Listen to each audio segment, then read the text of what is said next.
Welcome to Dark Knight Films Reviews and another horror movie night. Tonight, I will be reviewing Nightmare on Elm Street 5, The Dream Child, released in 1989. Nightmare on Elm Street 5 stars Lisa Wilcox, Robert Englund, Kelly Jo Minter, Erika Anderson, Danny Hassel, Whit Hertford, Joe Seeley, Nicholas Mele. Nightmare on Elm Street 5 was directed by Stephen Hopkins. This one, the screenplay, was written by Leslie Boehm. And,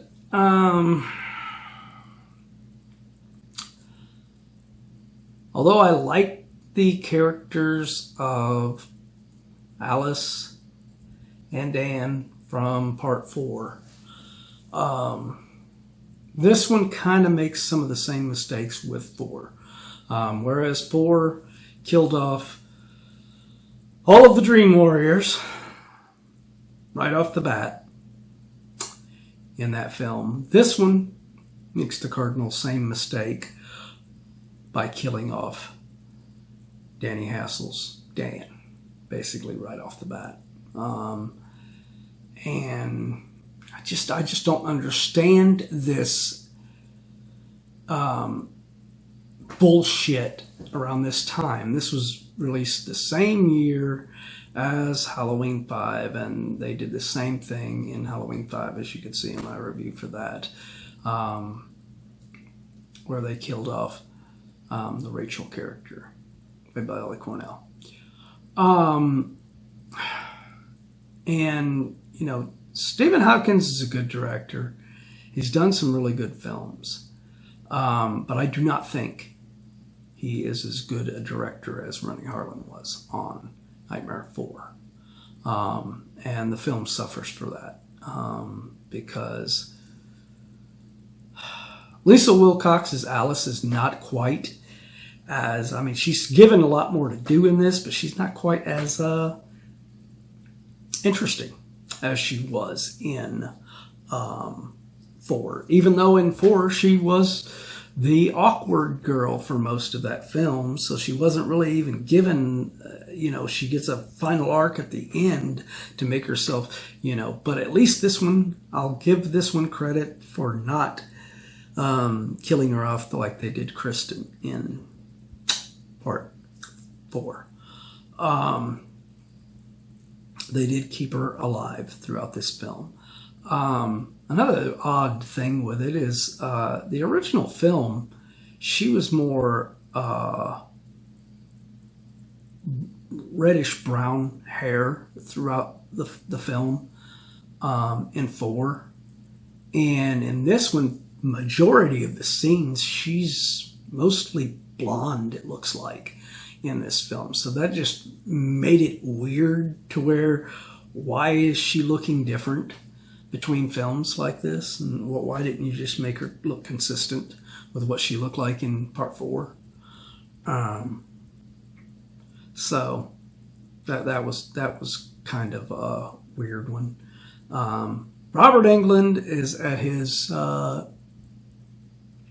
goofiest at this time, without going so goofy that he just pisses you off. Freddy Krueger is not scary in this at all. He is going into jokester and goofball mode far too much in this film. It's not a bad film,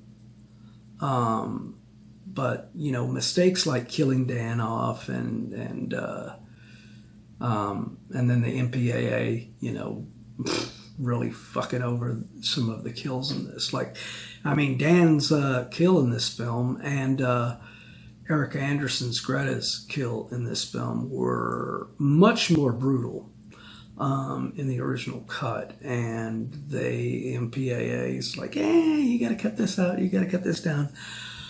So, but I still don't think those scenes being more graphic and more brutal would have helped. In my opinion, Nightmare 5 is probably the weakest of the original 5 films.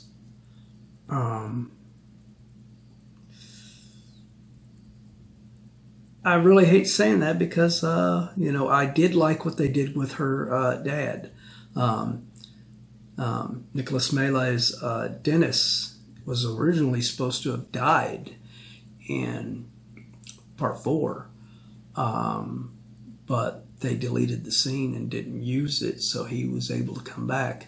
And in this film, he is not the abusive asshole he's more of a supportive father, and he gets a chance to redeem himself, which was cool. I really liked that aspect of this film and everything, where he got something else to do. But Alice, just without Dan, with Dan just being off so soon in this film,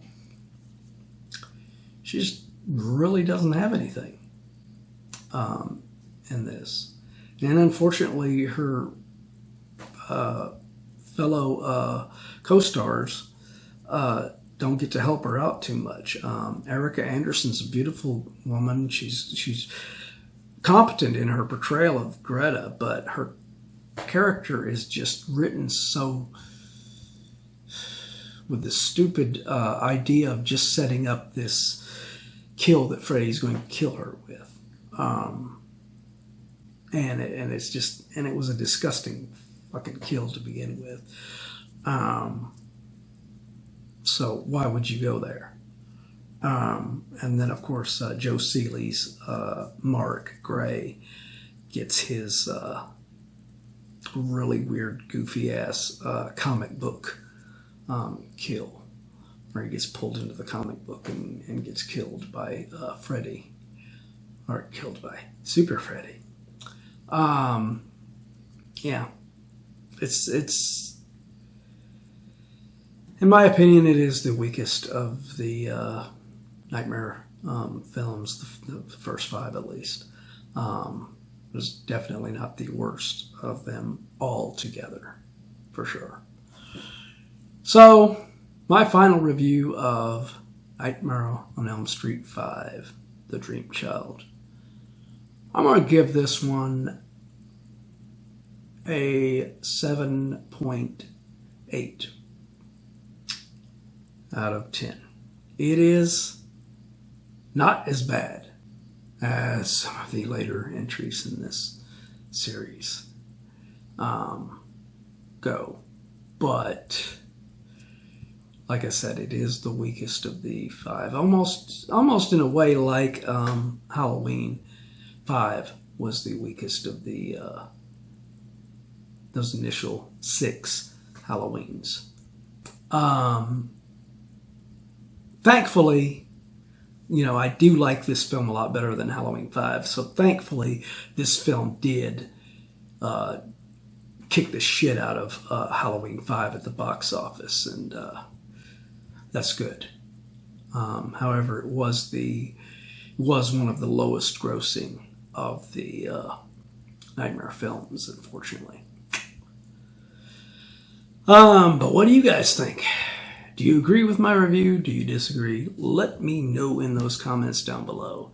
And, as usual, if you like this review, do not forget to like, share, and subscribe. And don't forget to hit that bell icon so you can be notified about future videos. And next to the subscribe button, click that join button to become a Dark Knight fan. Click on join so that you can find out more info on it, and maybe you will decide to become a Dark Knight fan. Anyway, thanks for watching, and hope to see you tomorrow for another Dark Knight Films night.